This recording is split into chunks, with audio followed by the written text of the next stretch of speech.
అందరికీ నమస్తే. 100 గొడ్లను తిన్న రాబందు ఒక్క గాలివానకు కూలింది. అధికారం ఉంది కదా అని మన ఇష్టాసారంగా ఎగిరితే అధికారాన్ని కోల్పోయిన తర్వాత చాలా ఇబ్బందులు పడాల్సిన పరిస్థితి ఏర్పడుతుంది.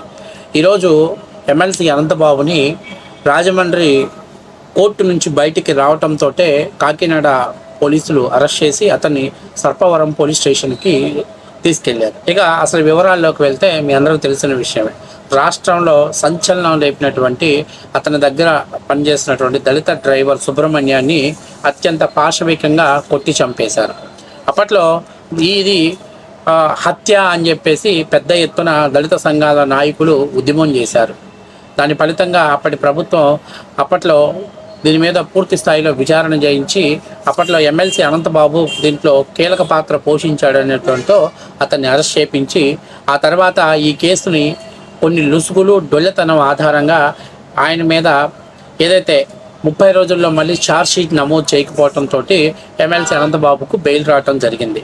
ఇక ఆ బెయిల్ మీద కొనసాగుతున్నటువంటి అనంతబాబు పాపం పండి 2024లో వైసీపీ ప్రభుత్వం కుప్పగూలిపోవటం, కూటమి ప్రభుత్వం అధికారంలో రావడంతో ఈ కేసుని రాష్ట్ర ప్రభుత్వం చాలా సీరియస్గా తీసుకుంది. ఈ కేసులో అప్పట్లో ఉన్నటువంటి అధికారులందరినీ కూడా మళ్ళీ ఇన్వెస్టిగేషన్ చేసి 30 రోజుల్లో ప్రాథమిక నివేదికను సమర్పించాలంటూ కూటమి ప్రభుత్వం ఆదేశాలు ఇచ్చింది. ఇక కేసు వేగవంతంగా కదులుతుండటంతో అసలు విషయాలు విస్తుపోయే నిజాలు బయటకు వచ్చినాయి. ఇప్పటిదాకా ఈ కేసులో A1గా ఉన్నటువంటి వ్యక్తి ఎమ్మెల్సీ అనంతబాబు. ఇక తాజా ఇన్వెస్టిగేషన్లో ఈ కేసులో A2గా ఆయన భార్యని చేర్చారు. హత్య చేయటము, హత్య తర్వాత యొక్క సాక్ష్యాలని రూపుమాపటంలో ఈమె కీలక పాత్ర పోషించారు అని చెప్పేసి కూడా కోర్టుకి నివేదికలు సమర్పించారు.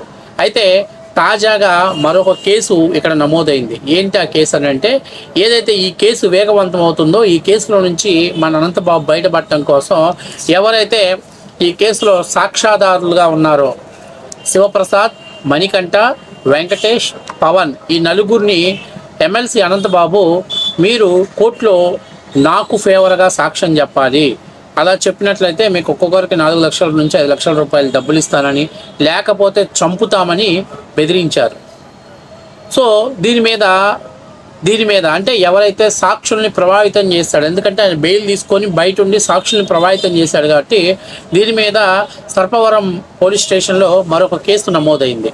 ఏంటి ఆ కేసు సారాంశం అంటే, ఫలానా ఎమ్మెల్సీ అనంతబాబు అనేటువంటి వ్యక్తి మమ్మల్ని అంటే తనకు అనుకూలంగా సాక్ష్యం చెప్పకపోయినా, కోర్టుకు హాజరై సాక్ష్యం చెప్పినా మమ్మల్ని చంపేస్తామని చెప్పి బెదిరిస్తున్నాడని అనంతబాబు ప్లస్ ఆయన అనుచరులు మా మీద అంటే హత్యా ప్రయత్నం చేస్తాం, లేకపోతే కోర్టులో మేము చెప్పినట్టుగా మాకు అనుకూలంగా సాక్ష్యం చేయాలని చెప్పేసి బెదిరిస్తున్నారని ఈ యొక్క సర్పవరం పోలీస్ స్టేషన్లో కేసు నమోదైంది. ఎవరెవరి మీద? అనంతబాబు మరియు అతని అనుచరులైనటువంటి చిన్నిబాబు, సతీషు, రాంబాబు, వీళ్ళ ముగ్గురు మీద కేసు నమోదైంది.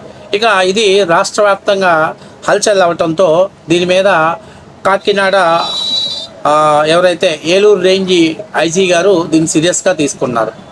సంబంధిత ఎస్పీకి అలాగే ఈ కేసులో ఎవరైతే ఉన్నారో ఎస్ఐలకి, సిఐలకి ముందు బాధితులకు ప్రొటెక్షన్ కల్పించాలని, అంతేకాకుండా ఏదైతే సాక్షుల్ని ప్రభావితం చేస్తున్నాడు కాబట్టి ఆయన్ని కస్టడీలోకి తీసుకోవాలని చెప్పేసి పోలీసులకు ఆదేశాలు ఇచ్చారు. అయితే మధ్యాహ్నం 12 గంటలకి కస్టడీ తీసుకుందాం అనుకునే సమయానికి అనంతబాబు ఇంటి నుంచి ఎస్కేప్ అయి పారిపోయాడు. ఇక్కడే అతిపెద్ద ట్విస్ట్ ఒకటి ఏర్పడింది. ఈ ట్విస్ట్ ఏంటయ్యానంటే, ఇతనికి పోలీస్ డిపార్ట్మెంట్ నుంచి సమాచారం వెళ్ళటంతో అతను పక్కా సమాచారం అందుకున్న తర్వాతే ఇంటి నుంచి ఎస్కేప్ అయిపోయాడు. దీని మీద ఆరా తీయంగా ఎక్కడైతే సర్పవరం సిఐగా రవికుమార్ ఉన్నాడో ఈ రవికుమార్కి గతంలో అనంతబాబు గారితో మంచి సత్సంబంధాలు ఉన్నాయంట. ఆయన హయాంలో కూడా ఈయన అక్కడ సిఐగా పనిచేసి పోస్టింగ్ తీసుకొని పనిచేశాడంట. వీళ్ళిద్దరి మధ్య మంచి మ్యూచువల్ అండర్స్టాండింగ్ ఉండటంతో ఏదైతే మిమ్మల్ని అరెస్ట్ చేయడానికి పోలీసులు వస్తున్నారనేటువంటి సమాచారాన్ని సర్పవరం సిఐ రవికుమార్ అనంతబాబుకు చేరవేర్చారని అనేది కొన్ని ఇంటెలిజెన్స్ ఆధారంగా కొన్ని రిపోర్ట్స్ను సేకరించడంతో ఇక ఇప్పుడు ఈ విషయం మీద రాష్ట్ర ప్రభుత్వం కూడా సీరియస్ అవడంతో ఈ సర్పవరం సిఐ రవికుమార్ని సస్పెండ్ చేస్తూ ఆయన విఆర్కి రిపోర్ట్ చేయవలసిందిగా నిర్ణయం తీసుకున్నారు. అంతేకాకుండా తుని రూరల్ సిఐగా ఉన్నటువంటి చెన్నకేశవుల్ని ఈ కేసుతో పాటు బాధ్యతలు నిర్వహించాలంటూ ఎవరైతే గుంటూరు ఐజీ రేంజ్ వాళ్ళకి స్పష్టమైనటువంటి ఆదేశాలు ఇవ్వడం జరిగింది. అంటే ఒక సిఐ ఆల్రెడీ ఎత్తేసేసాడు, మనోడు పుణ్యమా అంటూ ఒకటి బయటికి ఒకరిని సస్పెండ్ చేసి విఆర్కు రిపోర్ట్ చేయడం జరిగింది. ఈ అనంతబాబు అనేటువంటి వాడు అధికారం పోయిన తర్వాత కూడా ఈ మధ్య చాలా రెచ్చిపోయాడు. ఒక ఎమ్మెల్యే క్యాండిడేట్ని కూడా ఏకవచనంతో మాట్లాడి నేను తలుచుకుంటే నిమిషాలలో లేపేస్తానని మాట్లాడిన సందర్భాలు కూడా ఉన్నాయి. అయితే పోలీసులు ఏం చేశారంటే చాలా తెలివిగా రాజమండ్రి పోలీస్ స్టేషన్లో ఈయన ఏదైతే అతనికి ఇచ్చినటువంటి బెయిల్ని రద్దు చేయాలి, రద్దు చేయకపోతే అతను సాక్షుల్ని ప్రభావితం చేస్తున్నాడు అనేటువంటి పిటిషన్ వేయడంతో దాని తరపున వాదనలు వినిపించడానికని అనంతబాబు గారు ఈరోజు అక్కడికి రావడం జరిగింది. అక్కడ జడ్జి గారి ముందు వాదనలు విన్నామంటే ఈ కేసులో A1 A2గా ఉన్నటువంటి అంటే ఆ అనంతబాబు ఆయన సతీమణి ఇద్దరు కూడా ఈ కేసుకి హాజరయ్యారు.